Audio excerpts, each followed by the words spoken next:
वालेकुम, I hope you are doing good. आज की वीडियो में मैं एक नए और इंटरेस्टिंग टॉपिक के साथ आई हूँ। ये वो टॉपिक है जिसको जानने के लिए लोग बहुत क्यूरियस होते हैं। ये वो टॉपिक है जिसको जानने की जिसकी बहुत ज़्यादा क्यूरीज़ आती हैं हमारे पास। तो आज की लेक्चर में आई होप कि आपकी सारी क्यूरीज़ रिजॉल्व हो जाएंगी और आप बेटर अंडरस्टैंड कर सकेंगे कि डिफरेंस क्या है साइकोलॉजिस्ट और अ साइकेट्रिस्ट में। आज की अगर हम प्रेजेंट सिचुएशन की बात करें तो हमारे यहाँ मेंटल हेल्थ प्रॉब्लम एक बहुत कॉमन चीज़ हो चुकी है सोसाइटी में। Every single person is facing some sort of mental health problem. तो बेसिकली हम स्टार्ट करते हैं इस टॉपिक को ये जानने के साथ ही कि साइकेट्रिस्ट या साइकोलॉजिस्ट कौन होते हैं बेसिकली और ये करते क्या हैं। तो यूजुअली आपको अपनी सराउंडिंग में नज़र आता होगा कि लोग मेंटल हेल्थ प्रॉब्लम्स फेस कर रहे हैं, यानी कि वो मेंटली डिस्टर्ब हैं। तो ये जितनी भी मेंटल हेल्थ प्रॉब्लम्स होती हैं हमारी, इनको डील करने के लिए भी सोसाइटी में लोग मौजूद हैं जिन्हें हम साइकोलॉजिस्ट या साइकेट्रिस्ट कहते हैं। तो यूजुअली इसमें इसको लोग सेम ही समझते हैं, यानी कि साइकोलॉजिस्ट और साइकेट्रिस्ट को एक जनरल परसेप्शन जो हमारी सोसाइटी में मौजूद है वो ये है कि ये दोनों सेम होते हैं। लेकिन इसमें बहुत ज़्यादा नोटेबल डिफरेंसेस मौजूद हैं, यानी कि इनके एजुकेशनल बैकग्राउंड में डिफरेंस है, इनकी ट्रेनिंग सेशंस में डिफरेंस है, इनकी रोल ऑफ ट्रीटमेंट में डिफरेंस मौजूद है, इनके प्रैक्टिस एरियाज़ में डिफरेंस मौजूद है। तो जो डिफरेंस हम आज एक्सप्लोर करने वाले हैं, तो एक जनरल ओवरव्यू दे देती हूँ। सबसे पहले मैं आपको एक आइडिया कि साइकेट्रिस्ट और साइकोलॉजिस्ट कौन होते हैं और ये करते क्या हैं। बेसिकली ये दोनों ही एक्सपर्ट्स होते हैं, ट्रेंड होते हैं। ये करते क्या है, टेक केयर करते हैं मेंटल हेल्थ। जितने भी जनरल लोग मौजूद हैं उनकी मेंटल हेल्थ का ख्याल रखने के लिए ये लोग मौजूद हैं सोसाइटी में।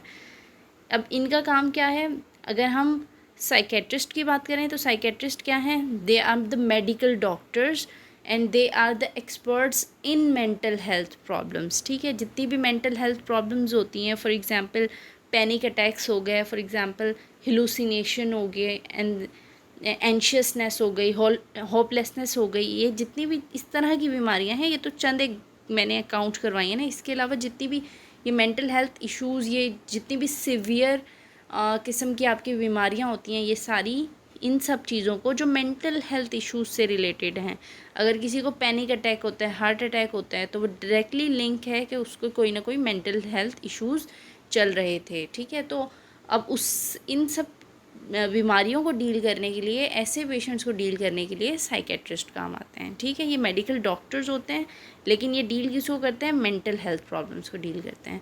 इसी तरह साइकोलॉजिस्ट होते हैं। साइकोलॉजिस्ट क्या करते हैं, ये पीएचडी डॉक्टर्स होते हैं। ठीक है, इनका एजुकेशनल बैकग्राउंड जो होता है वो पीएचडी का होता है, और ये क्या करते हैं, ये एक्सपेरिमेंट्स करते हैं, ऑब्जर्वेशंस करते हैं, इवेलुएशंस करते हैं और थ्योरीज़ प्रपोज करते हैं। यानी कि लिटरेचर में, यानी कि जितनी भी स्टडीज़ हैं हमारी, जितनी भी बुक्स हैं, उसमें अपना कंट्रीब्यूशन देते हैं। साथ ही साथ ये लोगों की फीलिंग्स, इमोशनल और बिहेवियरल ट्रेट्स पर काम करते हैं और उनको ट्रीट करते हैं थ्रू टॉकिंग थेरेपी, जिसमें आप बहुत कॉमनली जो परसेप्शन देखते हैं साइकोलॉजिस्ट से रिलेटेड हमारी सोसाइटी में, वो ये देखते हैं कि एक सेशन, साइकोलॉजिस्ट क्या करता है, एक सेशन देता है दूसरे पेशेंट को।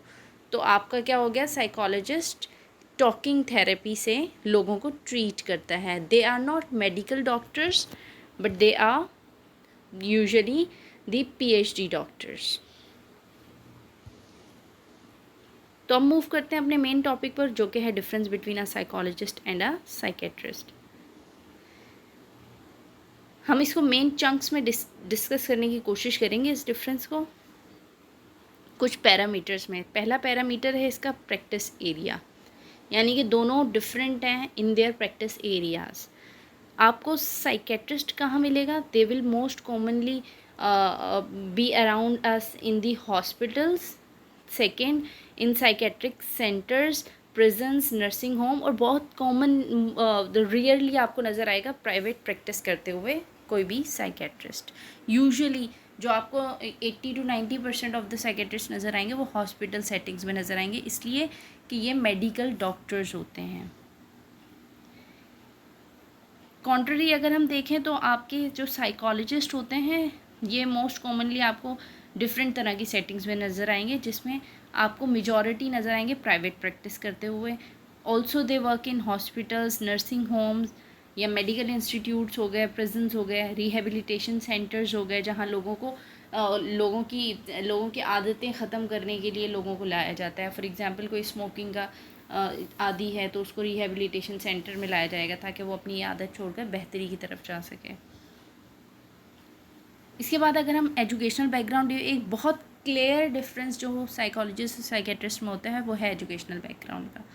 तो एजुकेशनल बैकग्राउंड देखें तो साइकेट्रिस्ट क्या होते हैं, they are doctor of medicine, ठीक है, एमडी होंगे या डॉक्टर ऑफ ऑस्टियोपैथिक मेडिसिन, ठीक है।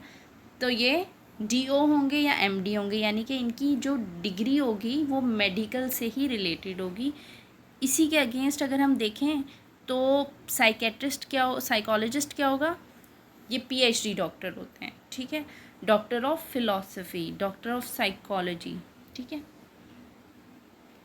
अगर हम इनकी ट्रीटमेंट्स देखें तो साइकेट्रिस्ट के पास ये लाइसेंस मौजूद होता है कि वो लोगों की मेंटल हेल्थ प्रॉब्लम्स को सॉल्व करने के लिए उन्हें दवाइयाँ दे सकता है, प्रेस्क्राइब करेगा मेडिसिन्स, ठीक है। फॉर एग्ज़ाम्पल अगर कोई पैनिक अटैक का पेशेंट आता है इसके पास, साइकेट्रिस्ट के पास पेशेंट उस वक्त जाएगा जब बहुत सिवियर कंडीशन हो जाएगी। सिवियर मींस बहुत ज़्यादा सीरियस कंडीशन हो जाएगी। फॉर एग्ज़ाम्पल अगर किसी को स्ट्रेस है या एंजाइटी फील करता है, कोई डर फील करता है, तो वो साइकेट्रिस्ट के पास नहीं आएगा, क्योंकि ये जर्नल या ये आप ये कहना कि बेसिक लेवल की मेंटल प्रॉब्लम्स हैं। बेसिक लेवल के लिए आप साइकोलॉजिस्ट के पास जाएंगे, साइकेट्रिस्ट के पास उस वक्त आप आएंगे जब आपकी मेडिकल हेल्थ कंडीशन बहुत ख़राब हो चुकी होगी, जब आपकी मेंटल हेल्थ कंडीशन बहुत सीवियर या बहुत ज़्यादा ख़तरनाक हो चुकी होगी, तब आप साइकेट्रिस्ट के पास आएंगे। तो साइकेट्रिस्ट कैसे ट्रीट करेगा उसको, ये टॉकिंग थेरेपी भी देगा, यानी ये जानने के लिए, लेकिन ये क्या करेगा, आपको उसकी ट्रीटमेंट के तौर पर ये क्या देगा, मेडिकल यानी कि दवाइयाँ देगा आपको। जबकि साइकोलॉजिस्ट कैसे ट्रीट करता है अपने पेशेंट को, ये इसके पास ये अथॉरिटी नहीं होती कि ये किसी को दवाइयाँ दे सके, किसी को प्रिस्क्रिप्शन दे सके। तो ये क्या करेगा, ये सिर्फ टॉकिंग थेरेपी से लोगों को ठीक करने की कोशिश करेगा। अभी जैसे कि मैंने बताया कि जब पेशेंट जो होगा ना, जैसे कि बायोलॉजी या जो अंदर बायोलॉजिकल प्रॉब्लम्स होंगी ना, तो उन चीज़ों के लिए ये इंडिविजुअल्स जब सिवियर उनकी डिजीज़ हो जाएंगी, मेंटल हेल्थ प्रॉब्लम सिवियर हो जाएंगी, जब आपको लगे कि आपके पास कोई सोल्यूशन नहीं है, तो फिर आप साइकेट्रिस्ट के पास जाते हैं। अदरवाइज़ जो जैसे कि इंडिविजुअल्स हो गए या फैमिलीज़ हो गई जो जहाँ जर्नल प्रॉब्लम्स हैं, कोई इतनी ज़्यादा सिवियर प्रॉब्लम नहीं है, तो फिर आप साइकोलॉजिस्ट के पास जाएंगे। इनकी टर्मिनोलॉजी में एक बहुत बड़ा डिफरेंस है। टर्मिनोलॉजी में डिफरेंस ये है कि साइकेट्रिस्ट में साइकेट्री का वर्ड आता है, जिसका मतलब होता है कि मेडिकल ट्रीटमेंट, जबकि यहाँ लॉजी आ रहा है जिसका मतलब होता है स्टडी, टू स्टडी समथिंग, ठीक है। तो ये क्या करते हैं, इनका कंट्रीब्यूशन ज़्यादातर स्टडी की तरफ होते हैं और ये टॉकिंग थेरेपी से लोगों को ठीक करने की कोशिश करते हैं, जबकि साइकेट्रिस्ट क्या करेंगे, वो मेडिकल ट्रीटमेंट के ज़रिए और मेडिकल ट्रीटमेंट के ज़रिए लोगों को ठीक करने की कोशिश कर रहे होंगे, ठीक है। Thank you so much for your time. अगर आपकी कोई सजेशंस हो तो आप कमेंट में प्लीज़ ज़रूर मेंशन कर दीजिएगा, और अगर आप मज़ीद किसी टॉपिक पर चाहते हैं कि मैं वीडियोस बनाऊं तो वो भी कमेंट्स में मेंशन कर दीजिएगा। Thank you so much. Do like and subscribe.